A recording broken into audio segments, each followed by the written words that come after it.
Sidonie Dève et José Butez, bonjour. Bonjour. Et bienvenue à la médiathèque de Saint-Aubin-les-Elbeuf. Et merci d'avoir répondu présent pour cette 10e édition des Lives de Mars. Donc vous êtes tous les deux bien connus de la scène musicale et théâtrale rouennaise. Enfin, il y en a un des deux qui est plus connu que l'autre, quand même. Au niveau de la Je scène dirais musicale. pas lequel, tout le Oui. monde le sait. On va en parler après. Pouvez-vous vous présenter pour celles et ceux qui ne vous connaisseraient pas Vas-y. L'exercice affreux, tu sais. Eh bien, je suis musicienne chanteuse. J'appartiens au Safran Collectif à Rouen. Voilà. Je suis sur le concert lecture avec José Butez. Donc tu es chanteuse, mais en même temps aussi sur le actrice et Ouais, surtout chanteuse. Oui, Non, surtout je m'emmerde chanteuse, plus à d'accord. apprendre des textes. D'accord. Franchement. Mais de toute façon, maintenant, je m'emmerde plus avec ce qui m'emmerde. d'accord. Voilà, c'est très clair. Oui, c'est- Bip, 3 bips. Oui, Non, 3 non, bips, mais ça, 3 c'est gros pas mots. grave. Non, mais c'est très On dit très ce qu'on clair. Alors, quand j'étais dans mes débuts d'année artistique, je prenais tout ce qu'on me proposait, j'ai fait un maximum d'expérience, mais maintenant, j'ai plus envie de m'emmerder, D'accord. franchement. Donc, je fais que du plaisir, du bonheur avec des gens sympas que D'accord. j'aime. Et ça, c'est très important. Ok. Bon, après on aura l'occasion de reparler un petit peu de vos projets. Alors, il faut que Ouais. tu saches que j'ai la spécialité de ne pas répondre aux questions. D'accord. Donc, bon courage. Ok, très bien. Bon, on va essayer quand même.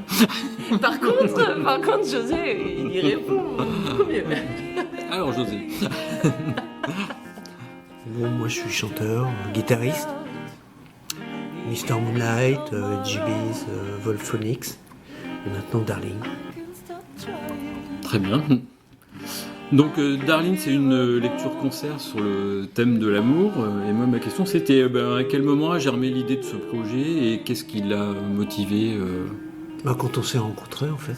Très rapidement, on est tombé amoureux. D'accord. Et puis. C'était dans un on contexte sortait- particulier On sortait du confinement. On D'accord. s'était connus pendant le confinement. Enfin, un peu plus. D'accord. Pendant le confinement, on a fait des vidéos. Une vidéo en distanciel. Ça se faisait beaucoup pendant ces 3 mois. Et puis on s'est rencontrés très rapidement. Moi, j'avais envie de chanter avec elle, quoi. Parce qu'elle chante, super voix. Oui, on a pu le constater tout à l'heure. Donc c'est naturellement. Et puis le thème après, c'est venu naturellement aussi. C'est-à-dire on s'est dit ouais, c'est dingue quand même d'être amoureux, c'est génial et tout. Parce que sorti du Covid. Retomber amoureux comme ça, c'était assez improbable. Et puis bon, on s'est dit bon, il faut capitaliser là-dessus déjà. Parce que moi, j'avais plus envie de faire de musique. J'avais plus envie de tomber amoureux, j'avais plus envie de faire de la musique. Bon. Comme quoi, c'était déjà. Et puis finalement, on est parti sur cette base-là. Et puis les gens, on a vu la réaction. Au début, c'était un peu timide. On a fait ça dans des soirées privées, dans des jardins, l'été et tout. Et on a vu la réaction des gens, donc on s'est dit, ouais, tiens, on a rajouté des textes, des lettres d'amour. Ça, qui en parlera beaucoup mieux. De Camus, des lettres de Patti Smith, Victor Françoise Hugo, Ray, Victor Hugo, ouais. Ouais, Anaïs Nin, Henri Anaïs Guénard. Nin, ouais. Ouais. Et en fait, on a été sélectionnés dès la première. On a fait la première au Safran l'été 2021. On avait invité plein de programmateurs. D'accord, oui. Et on a été sélectionnés tout de suite pour participer aux journées à vous de voir de la médiathèque départementale. Et donc pour nous c'était génial, tu vois, dès la première être sélectionné. Et en fait, on a eu beaucoup de chance parce que cette année-là, le thème des Nuits de la lecture, c'était l'amour.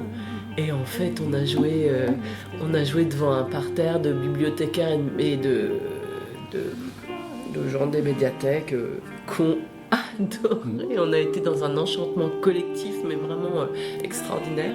J'en garde un souvenir merveilleux.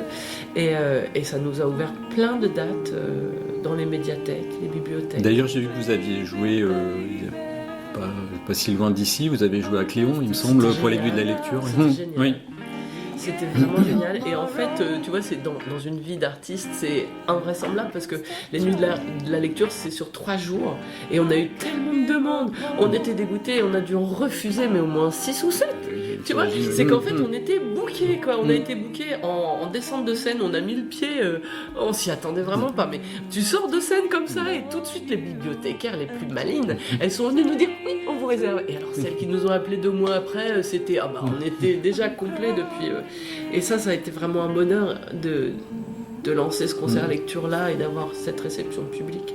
Ouais, puis les médiathèques, pas. C'est un plaisir de jouer. C'est un plaisir, Ouais, parce qu'il y a une vraiment. écoute, il y a une vraie écoute. On a fait la tentative récemment, on a joué au Café de l'Époque, et on s'est aperçu que non, ça collait pas, parce que t'as pu constater que ça nécessitait Oui, c'est ça. une écoute. Ouais, c'est ça. Il faut se poser et puis regarder du début jusqu'à la fin, sinon on perd des choses et Voilà. on n'est pas dans. Ouais. Donc, C'est une sorte de mood en fait. Oui. Et vraiment- Voilà, donc c'est plutôt bibliothèque. C'est un spectacle qui a été plutôt pensé pour les bibliothèques, médiathèques, théâtre, ouverture de saison, fermeture de saison. Mais il faut qu'il y ait une écoute, ça c'est clair. Parce qu'en plus, on joue doucement. Enfin, on essaie de développer une intimité autour Oui. de cette thématique-là, tu vois. Oui, il y a beaucoup de nuances en plus dans le. Oui, et puis moi je t'avouerais que artistiquement, le Covid il m'a beaucoup changé aussi. Bon, déjà parce que j'ai connu José qui m'a métamorphosé, mais il y a une réflexion artistique. C'est-à-dire que le Covid, pour moi, m'a fait prendre conscience du bruit que faisaient les humains. Et ça, c'est vraiment dans le cadre de mon travail musical. C'est une question que je me pose tout le temps. Moi, je veux pas que les animaux se taisent parce qu'ils ont peur, parce que je fais du bruit, que je joue comme une bourrine ou que je gueule comme une. Après, c'est bon de pousser la voix, je dis pas le contraire. Mais j'espère que l'avenir, en tout cas, c'est que l'humanité prenne conscience qu'elle n'est pas le nombril du monde, qu'il y a d'autres êtres vivants Mais bien sûr. qui nous entourent. Mais on se prend un peu pour les rois. Et tu vois. Vraiment. Et donc, moi, le niveau des décibels, ça fait partie de mes réflexions. Je t'avoue que maintenant, j'ai plus envie d'effrayer les animaux du tout. J'ai envie de vivre avec eux. Mais c'est vrai qu'on a on est beaucoup à avoir découvert ça pendant le Covid, en fait, ce côté, redécouvrir un petit peu le silence et puis le bruit de la nature et tout ça, parce que évidemment, il y avait beaucoup moins de voitures qui circulaient, il y avait. C'était inquiétant. Moi, je l'ai mal vécu. Ah oui. Parce qu'il n'y avait pas assez de. Il n'y avait pas assez de. Et juste après le mouvement. confinement, je suis passé de Darnétal. J'ai habité en centre-ville à Rouen. Et là, pour le coup, c'est un bonheur d'entendre les gens dehors. Là où les gens disent ah ouais, c'est pas bruyant chez toi. Non, il y a de la vie, quoi, c'est tout. Oui. C'est aussi un symbole de vie, Oui. les bruits des humains. Je suis d'accord, moi. Mais je pense que c'est quand même une réflexion moi, je te comprends complètement. Mais moi, je me souviens que les animaux n'avaient plus peur de nous. Tu vois, on les entendait, mais ils reprenaient leur place. Oui, c'est ça, oui. En ville. En fait, ils se redéployaient. Oui. Et en ce qui concerne notre rencontre, il faut quand même que je te dise quelque chose qui est très très joli. C'est que en fait, on s'est parlé pour la première fois en janviie 2020. On avait un copain, Jeff Lessen, photographe connu dans la région, qui faisait l'inauguration, le vernissage de son expo. Et donc à l'époque, je travaillais avec un musicien. Jeff avait fait nos photos et je me suis dit on s'était dit, on va lui jouer 1 ou 2 morceaux pour son vernissage. C'était une scène ouverte, tu vois. Et donc on joue un morceau de Tom Waits, on joue un morceau des Stones. Et qui on voit prendre sa guitare, monter sur scène, se mettre à jouer avec nous, chanter. José Butez, on était là, waouh. Et donc après, tu vois, on discute un petit peu avec José. Ça a été la première fois. Mais ce qui est joli, je trouve, c'est de se dire qu'on s'est connus sur scène, en fait. Ça, c'est la première fois. Et c'est pour ça que c'était un peu une évidence pour nous de créer ensemble, parce que quand on se connaît sur scène, tu te dis bon là il y a un truc qu'on nous essaie de faire comprendre, qu'on essaie de nous faire comprendre ou quoi. Tu te souviens?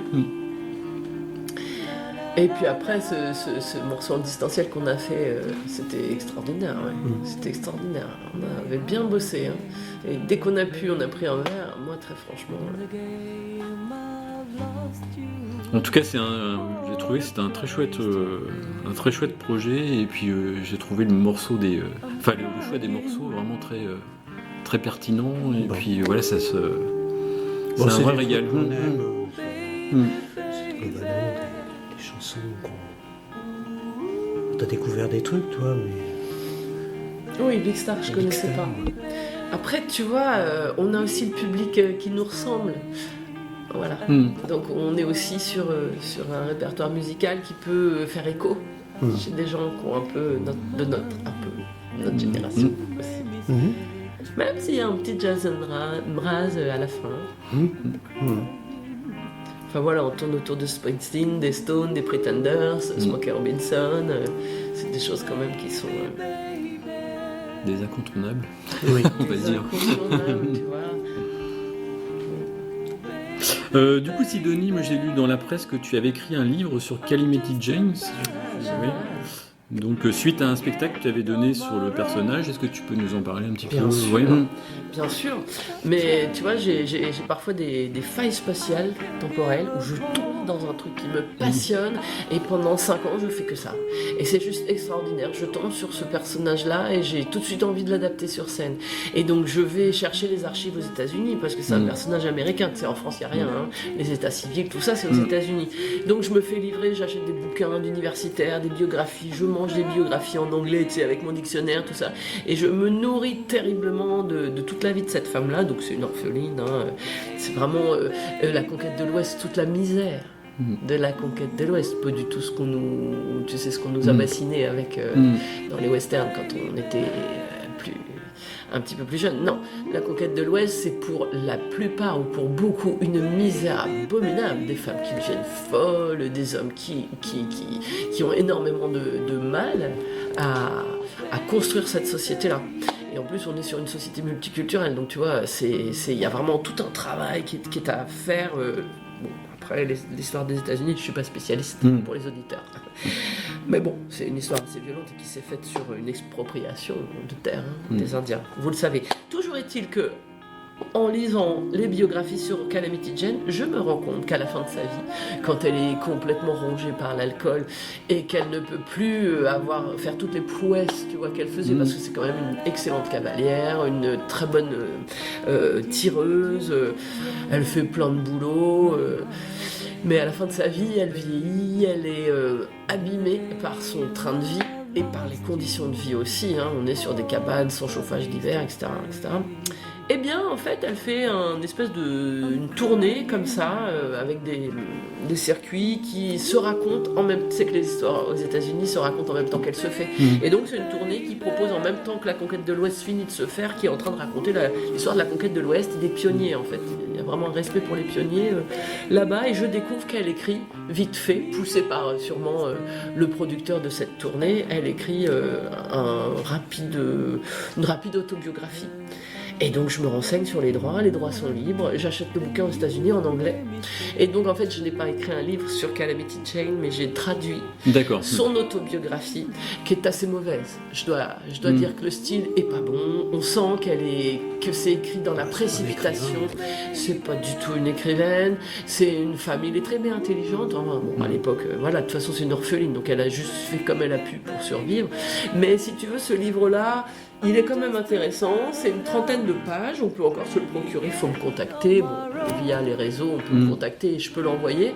Donc c'est une traduction de son autobiographie. Donc en fait elle fait un petit tour de chant comme ça, alors parfois il y a des danseuses de cancan, hein, et elle dit bon alors je suis née, et alors c'est très romancé, elle parle évidemment de tous les exploits qu'elle a connus, Deadwood, qu'elle a connu les grands noms de la grande époque de Deadwood, et puis t'as les danseuses qui arrivent, et cancan, et puis mais bon, tout ça, ça reste des tournées assez pauvres, mais c'était intéressant de se procurer ce document qui est en fait un témoignage, qui a une valeur historique, si tu veux, de témoignage, aucune valeur littéraire, et pas beaucoup de valeur autobiographique. Mais c'était vraiment très passionnant, j'ai adoré cette page de l'histoire américaine. Tu voulais que je fasse court ? C'est raté. Bien, merci.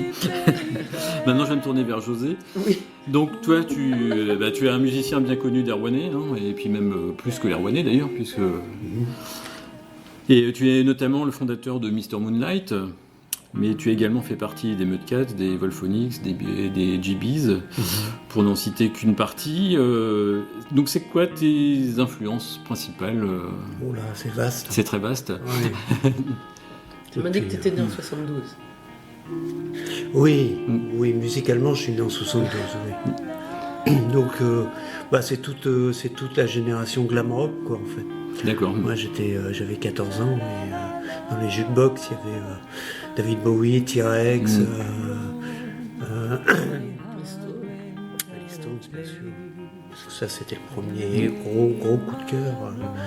J'ai vu les Stones à la télé en 73 et avec leurs vidéos où ils étaient habillés et maquillés comme des voitures volées. Très ambigu. Et moi, ça m'a tout de suite embarqué, quoi. Ça a été un... Bon, maintenant, c'est difficile de... Oui, j'ai les bases, quoi, les fondamentaux. Mais maintenant, avec 10 heures, j'ai un abonnement. J'ai coutume de dire que tous les jours, je découvre un nouvel artiste, quoi. Et c'est un puits sans fond, quoi. Oui, c'est clair. Oui. Donc, je me plais à tomber amoureux régulièrement d'un artiste. Là, c'est The Lemon Twigs, un groupe, un duo américain, new-yorkais, de deux jeunes hyper doués qui font de la pop. Je me demande si Gene Clarksville n'est pas fan aussi de François Godefroy. Oui, je pense. Il me semble qu'il m'en avait parlé la dernière fois. Twigs, c'est à tomber le cul par terre, quoi. C'est des gamins, hein, ils ont à peine 30 ans, quoi. Et je sais pas, en ce moment j'écoute Richard Hawley. Là, c'est mon coup de cœur du moment, quoi. Mais c'est cyclique, quoi. Mais c'est génial pour ça. 10 heures, c'est une espèce de médiathèque sans fin. Puis avec les algorithmes, plus tu t'enrichis, plus ils te proposent des trucs. Et tu te dis, mais à chaque fois, ils ont raison, quoi. C'est bien, ça. Non, mais ça permet de découvrir des trucs complètement obscurs. Il y a un moment, j'étais plutôt dans ma passe. J'ai découvert un super artiste. Ça serait bien d'aller le voir en concert. Non, il est mort. Ça, j'ai eu une période comme ça, des artistes brillants, mais des étoiles filantes, quoi. Oui, il y en a eu quelques-unes.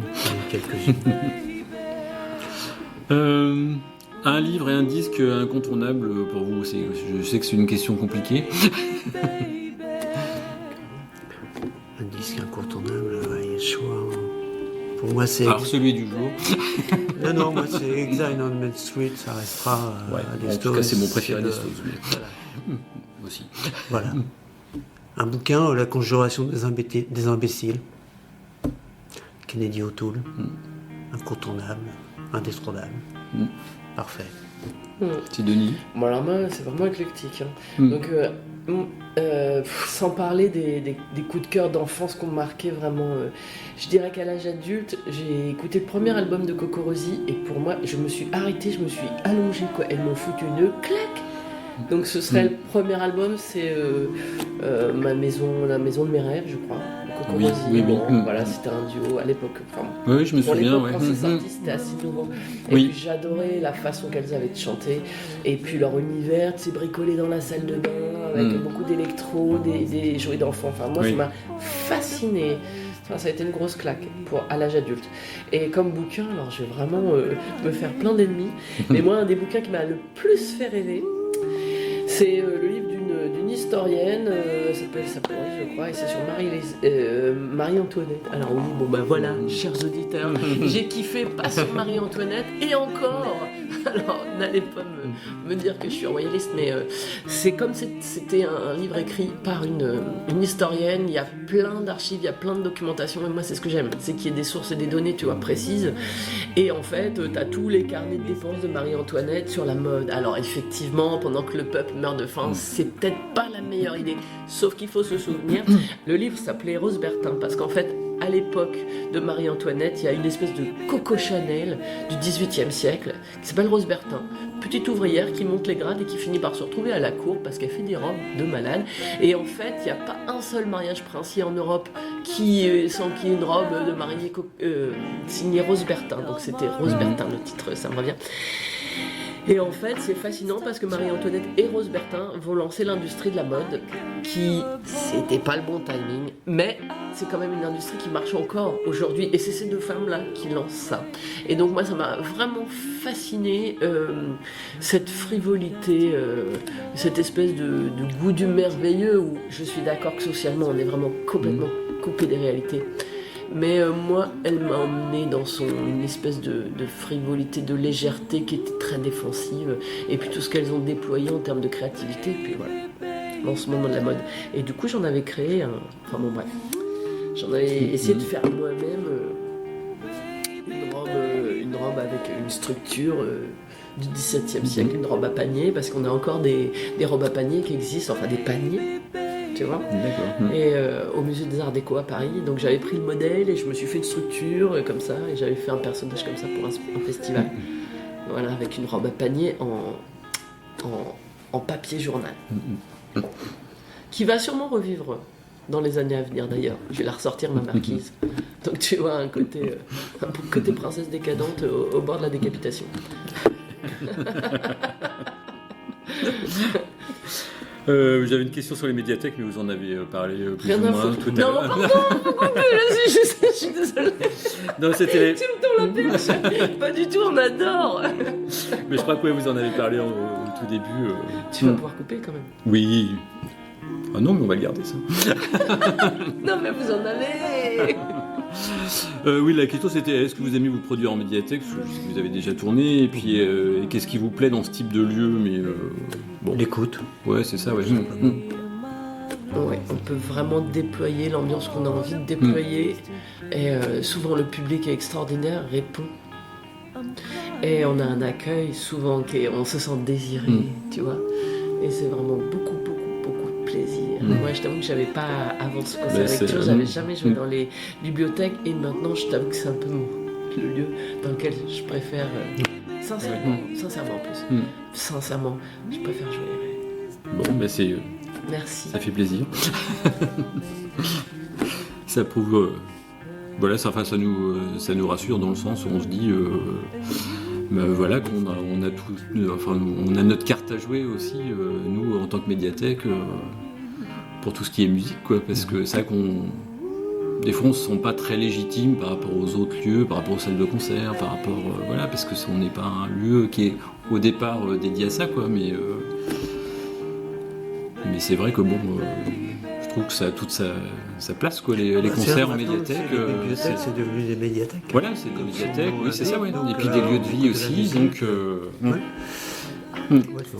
Alors qu'il y a de la musique, c'est vrai, bon, dans les bagues, des choses comme ça, mais c'est vrai qu'on se sentait pas trop légitime au niveau des concerts et tout ça, mais. Moi, il suffit de voir la réaction des gens. Oui, les gens. Il y a plein de gens qu'on a vus ce soir, qu'on ne verra pas dans une salle de concert, parce qu'ils sont soit trop âgés. Mais oui. Et quand tu t'annonces le thème de l'amour, et t'en as qui réagissent spontanément. Ah oui, on a besoin en ce moment. Bah oui. Ah ouais, génial, quoi. Moi, j'ai coutume de dire que c'est fréquent à chaque concert, les gens ils repartent, on voit des couples, des vieux couples aussi, et on se dit, bah tiens, on leur a donné, ils avaient des étoiles dans les yeux, mais quoi. Oui. Bon, c'est un message d'espoir aussi. Mais oui. Ça a l'air galvaudé comme ça, l'amour. Et finalement, les gens ils sont tout le temps surpris. Ah ouais. Mais oui, quand tu as eu un divorce, tu vois, on est une génération comme ça. Oui. Et puis pour revenir sur les lieux, maintenant vraiment on hybride tous les lieux. On est vraiment sur une hybridation, donc il faut décloisonner tout ça, je pense. Ouais. Des annonces à faire, des projets à venir Non, j'ai vendu ma voiture, donc. On a un piano droit et un piano à queue. Un quart-queue. Un quart-queue. Ouais, voilà. C'est ça. Non, moi j'aimerais bien. Non, enfin sur les concerts à venir ou des choses comme ça. Vous avez d'autres dates On va jouer dans une médiathèque à Lillebonne. Ouais. Mais bon, c'est dans un petit moment, c'est en novembre. Ah dans oui. le cadre du Festival Chandelle. D'accord. Et moi, par ailleurs, je me casse la tête parce que j'adore le format concert-lecture. Ça, c'est vraiment un format qui me plaît beaucoup. Donc, j'essaie de voir comment on pourrait aussi travailler sur une thématique, tu vois. une thématique sur un artiste ou une artiste, tu vois, et quelque chose qui peut se convenir aussi à ce genre de lieu-là. En plus, moi, il y a tu l'auras compris, tout un côté documentation qui m'intéresse beaucoup. Puis même, vous êtes aussi un grand lecteur, donc tout ce côté-là, travail de fourmi, je vais aller chercher jusqu'aux États-Unis, tu vois, des bouquins pour parler de. Voilà, moi je suis un petit peu en train. Enfin, ce matin, je me suis réveillée en me disant qu'est-ce que ça va être mon prochain spectacle? La la la. Voilà. Bon, en tout cas, merci à vous deux. C'était vraiment un chouette moment. Et puis voilà, on sent vraiment une grande complicité sur scène entre vous deux. Et ça fait vraiment plaisir. Et on sent que voilà, c'est pas de l'amour qui est fin, c'est du vrai amour. Non, mais c'est vrai, on sent vraiment ça en tant que spectateur. Tu vois? Voilà. Toi, on s'est engueulé avant. Ah mince.